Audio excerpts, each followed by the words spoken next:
What? How could you do that? I had to.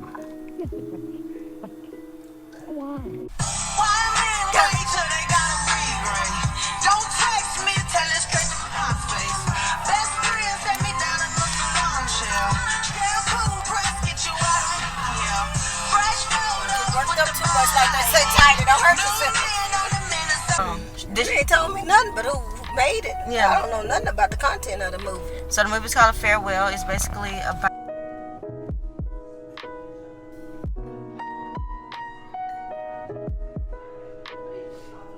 gonna spend some Well, time is with she her. sick? Well, she is, but I guess she's not in pain. But I was gonna say, well, wouldn't she know something's wrong with her? But this is based on a true story. Sorry about that, guys. I cried at this trailer. You cried all them trailers. You cried all the movie trailers. Okay. Just be crying. She's not lying, because I was reading Beautiful Boy, and I was crying About that too. that, I'm like, what is wrong with you? Why you crying about that? You done seen that movie. Yeah, but the book is something else. You just like, you don't know, and you can put it in any facet of your life, because it's like, you can't fix people. You can't love them to repair. There's just nothing you can do about it. Once a person has made up their mind what they're going to do, you have to make up your mind to live your own life too. He's vaping, he ain't going nowhere. But and that's what makes it sad, because there's some people that you love so much that you want to be able to do something, but there's just the human capacity is not that strong. Love is not that strong, and that's what's hard. That's what breaks my heart. Is that it can't heal everything, but you can heal yourself. You got to make that decision. Either way, this is supposed to be a very touching movie. So we're about to walk in here now. I'm going to end the vlog. Well, I'm not going to end the vlog here. I'm going to stop the vlog here, and we're going to go and see the movie, and then I'll come back and tell you guys about it. Bye. I'm also injured.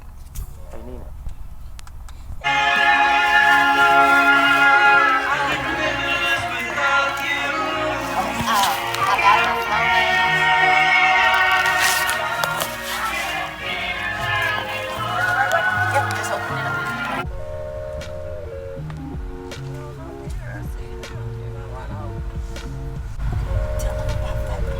Yes, I even cried at one part, because it was like the grandmother had gave the lead character played by Aquafina like a little card, and it had money in it. And I don't know how many grandparents do that, but my grandmother used to give me cards. All the old people, they give you like these little red cards with money in it, and they're like, yeah, don't use it on something like, you know, useful like books or textbooks. They're like, oh, treat yourself. And then maybe no more than like $25 or something, like, but they make it seem like, oh, you can get you anything you want with this is yours, you earned this. And you know that, you know, they're already penny pinching, and they don't like to spend a lot of money. So for them to give you something, obviously they love you. They probably wouldn't even give it to their own, you know, children. You know, so it's a relationship thing between grandparents and grandkids that was like, yeah, that broke me. I was doing pretty good. I might have like teared up a little. I don't think so. That was the big first tear. And then after that, it was just like, well, yep, here it is. But like I said, it was a good movie. It was really a quiet movie too. It wasn't. I mean, I don't know. It was really good. It's something. It makes you think. Makes you think about how to handle, you know, like death and diagnosis, and, you know, speaking things to people, because like they say, the power of the tongue. I mean, life and death is in the power of the tongue. And like, I guess if you speak life, you'll have life. And if you speak death, then death will be on you. Yeah, I mean, congrats to the writer and director. She did a good job. It was a female director of photography too, so that was nice to see. I mean, it was a real sensitive movie. I'm happy that it got made, because I don't know how many movies out there is like this, that deal with death like this, because we don't get to see it.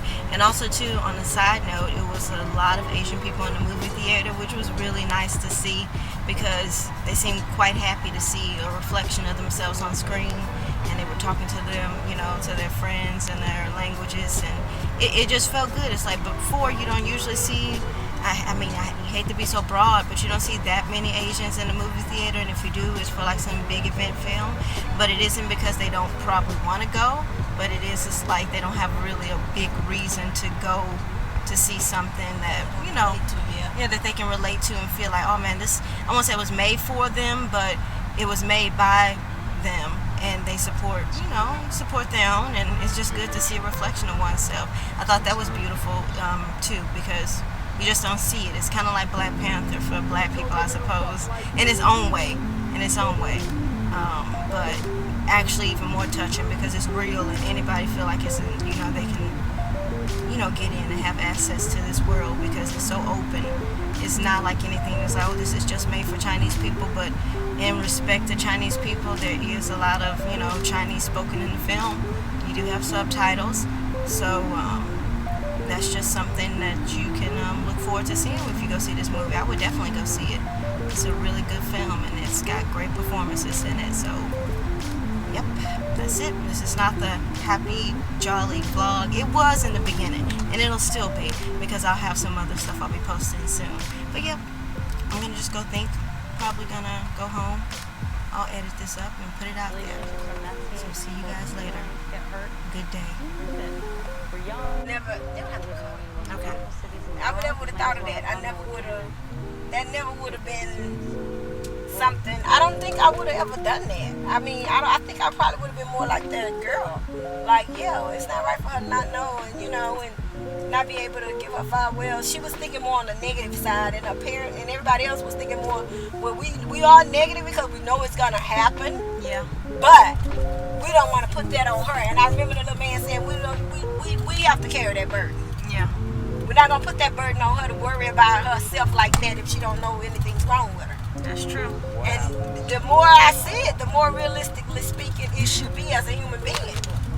That you shouldn't, nobody should put that on, especially the elders, It's different what a person's life means. Like, they said that a person's life is a part of a whole. So they're part of a family, they're part of a society, they're not just one unto themselves. And here in this America, we have our own solipsistic journeys, which is just a fancy way of saying we do things for ourselves, and we have our own self-discovery, which is nothing wrong with that. One must look for themselves to find the rest of the world to a certain extent. But I also believe that you can kind of look around and you understand what part you play and what piece you are in the whole. Like me and my mother, we're like a team, and you take half of the team away, then it's not a team anymore, it's just one person. One person can't do what a team can do. So they viewed that as if we put one person on a dying state in their mind, then it could kill the whole, or it could destroy the whole to a certain extent, at least the morale of the whole, because that person would feel like I'm no longer going to be a part of this. I mean, it's just really deep. It's something to think about. Yeah, I enjoyed it.